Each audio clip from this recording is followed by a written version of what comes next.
말씀을 통한 하나님의 영적 공급으로 오늘도 우리의 삶의 자리가 풍성해지시기를 주님의 이름으로 간절히 소망합니다. 오늘 본문 말씀은 마태복음 16장 13절부터 28절까지입니다. 오늘 본문 말씀은 이렇게 시작하죠. 예수님께서 빌립보 가이사랴 지방에 이르렀다. 복음서의 저자들은 예수님의 행적을 기록하면서 예수님이 방문하셨던 지역들의 이름을 기록해 놓았습니다. 그래서 어떻게 보면 오늘 본문이 기록하고 있는 빌립보 가이사랴 지역이 그다지 특별해 보이지 않을 수도 있습니다. 하지만 우리가 예수님이 방문하셨던 빌립보 가이사랴 지역이 당시 어떤 곳이었는지를 알게 된다면 오늘 예수님과 제자들과의 대화가 좀 더 의미 있게 다가오리라 생각합니다. 우리가 지금 있는 개역 개정판 성경에는 빌립보 가이사랴라고 되어 있지만 예전 개역 한글판 성경에는 가이사랴 빌립보라고 되어 있습니다. 그래서 이렇게 말해야 더 귀에 익숙하게 들리실지도 모르겠습니다. 이름이 어순이야 어찌 되었든 이 지역은 당시 분봉왕 헤롯이 다스리던 지역이었습니다. 당시 이 지역의 패권은 이미 로마가 가지고 있었지만 로마 제국은 자신들이 정복한 영토를 직접 다스리지 않았고 그 지역의 토착 세력들에게 위임해서 다스리게 했습니다. 그래서 그 위임된 지역을 다스리는 왕들을 분봉왕이라고 불렀던 것이죠. 예수님과 세례 요한이 갈릴리에서 사역하실 때 이 지역의 통치자가 분봉왕 헤롯이었습니다. 이 헤롯 대왕이 예수님 탄생 때에 베들레헴의 어린아이들을 모두 죽이라고 명령한 왕입니다. 이 헤롯 대왕이 죽고 유다 지역은 4명의 분봉왕에게 나누어져서 다스려졌습니다. 모두 헤롯 대왕의 아들들이었죠. 그러나 헤롯 대왕이 아들들에게 자신의 자리를 물려주긴 했지만 여전히 로마의 지배를 받고 있는 상태였기 때문에 당시 로마의 황제인 아우구스투스의 허가를 받아야만 했습니다. 오늘 본문의 빌립보 가이사랴는 헤롯 대왕의 아들 중 헤롯 빌립이 물려받은 지역입니다. 아버지의 뒤를 이어서 이 땅을 통치하도록 물려받았지만 로마의 허가를 받기 위해서 로마 황제의 비위를 맞추고 잘 보여야만 했습니다. 그래서 자기 영토 안에 있는 파네아스라 불리던 도시를 재건해가지고 그 도시의 이름을 당시 로마 황제였던 아우구스투스와 자신의 이름을 합해서 가이사랴 빌립보로 바꾼 것이죠.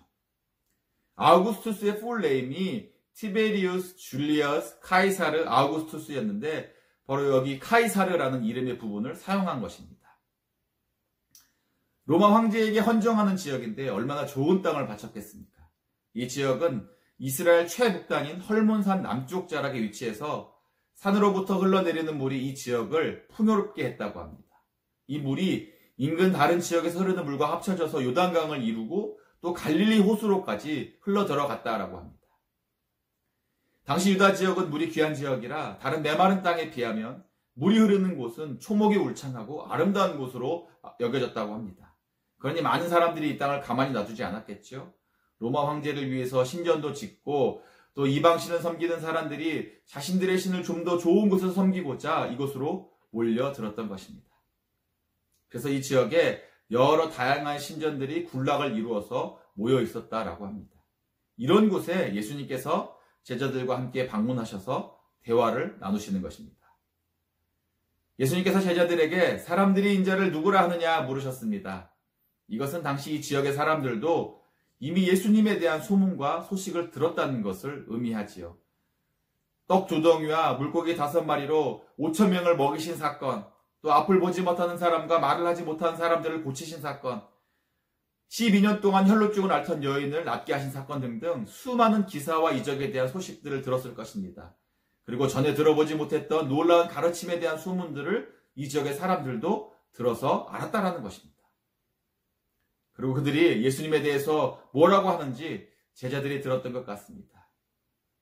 예수님의 질문에 이제 제자들이 대답을 하죠. 이 지역 사람들은 예수님을 침례 요한, 더러는 엘리야, 어떤 사람들은 예레미야나 선지자들 중에 하나일 것이라고 합니다. 라고 대답을 했습니다. 예수님은 이 땅에 메시아로 오셨지만 사람들은 그저 당대에 뛰어난 영성을 지녔던 침례 요한이 살아 돌아왔던지 아니면 자신들이 알고 있던 지식을 동원해서 과거 구약에 뛰어난 능력을 보였던 선지자들 중에 하나일 것이라고 생각했던 것입니다. 그리고 바로 예수님은 이제 제자들에게 그럼 너희들은 나를 누구라 하느냐고 물으셨죠. 저는 예수님의 질문에 집중하기 이전에 예수님이 지금 질문을 하고 계신 곳이 어디인가를 생각해 보기 원합니다. 빌립보, 가이사야. 환경적으로는 물이 흐르는 곳이라 풍요롭고 아름다운 지역으로 여겨졌지만 영적으로는 세상의 온갖 우상들을 섬기는 신전들이 모여 있고 이러한 우상들을 섬기는 사람들이 즐비했던 곳이었습니다. 그런데 그러한 한 복판에서 예수님이 제자들에게 질문을 하시고 계신 것입니다. 베드로가 나서서 대답하지요. 주는 그리스도시요 살아계신 하나님의 아들이십니다.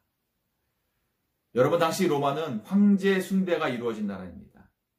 유대 백성들이 로마의 통치 아래서 그래도 자치권을 인정받아서 유다 지역에 살아갈 수 있었던 것은 어느 정도 황제를 숭배하는 것과 타협을 했기 때문입니다.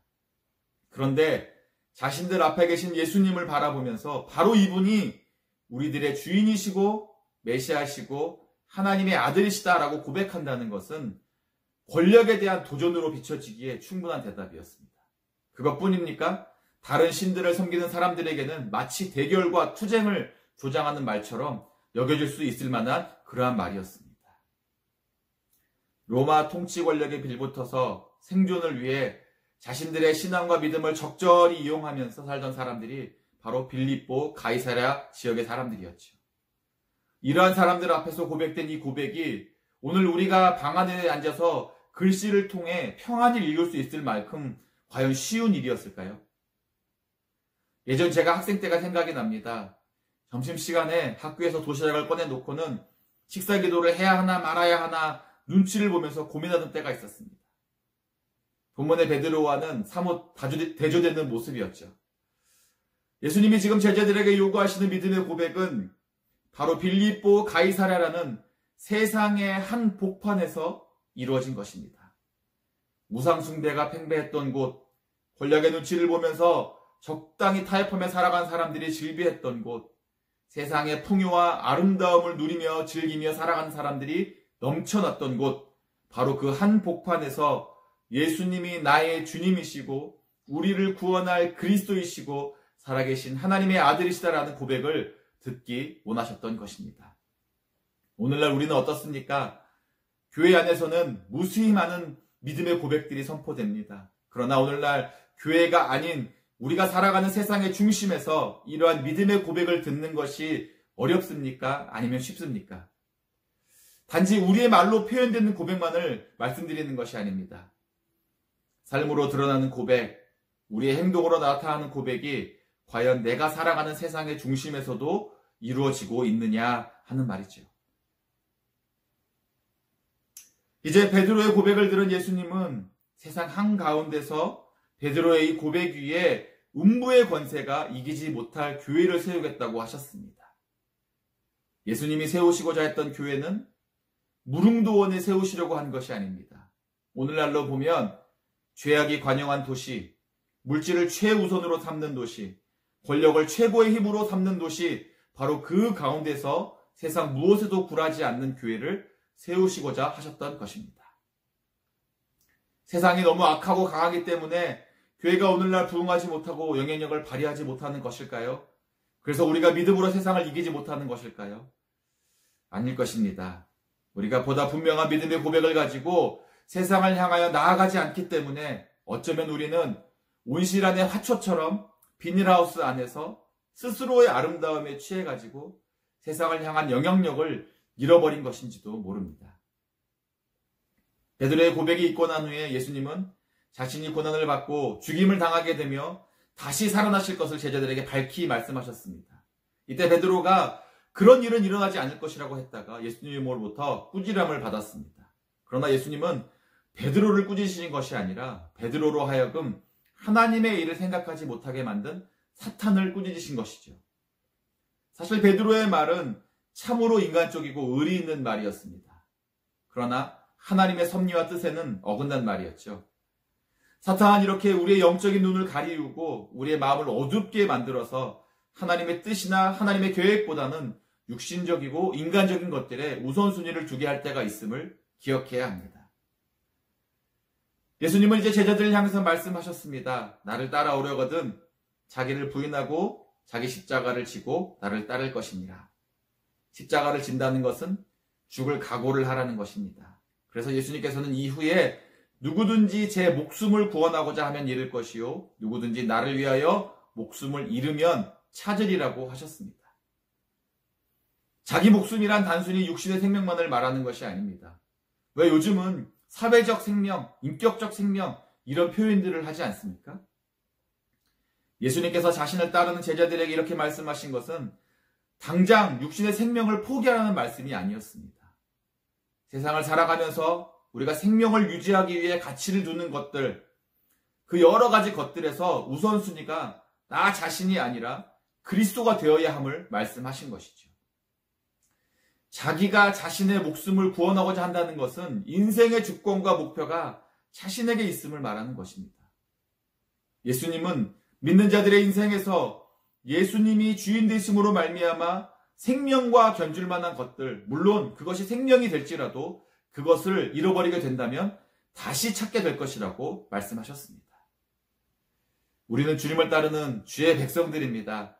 그래서 우리는 주님을 향한 우리의 고백을 분명히 해야 합니다. 그리고 그 고백이 삶으로 나타나고 증명돼야 합니다.